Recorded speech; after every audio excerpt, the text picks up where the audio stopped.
Nyawa ikan. Sebuah cerita ringkas tentang seorang gadis bernama Suri dan ikan emas dia. Bukan sekadar cerita, tapi satu demonstrasi.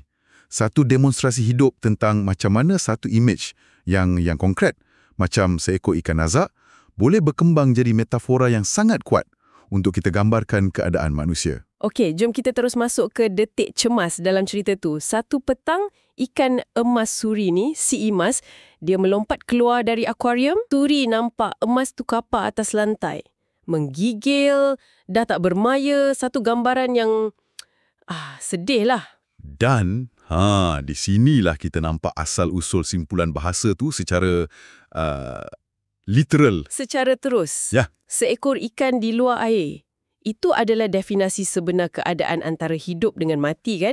Dia hilang elemen paling asas untuk terus hidup. Jadi, dari situ otak kita terus dapat tangkap maksud krisis tu. Betul. Daripada kita cakap panjang, seseorang itu dalam keadaan kritikal di mana peluang untuk hidup sangat tipis, berapa?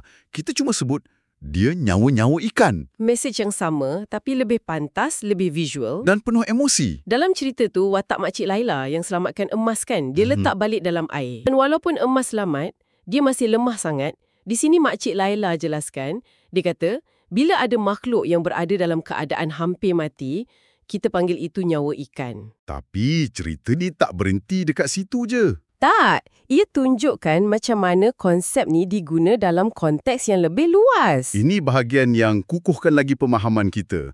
Makcik Laila tunjukkan keratan akhbar pada Suri.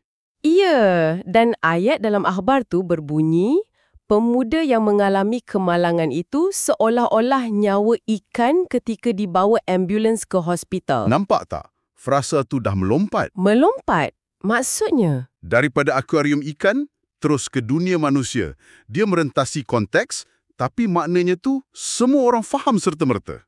Jadi dari pemerhatian alam, kita cipta satu alat bahasa untuk terangkan tragedi manusia. Tepat.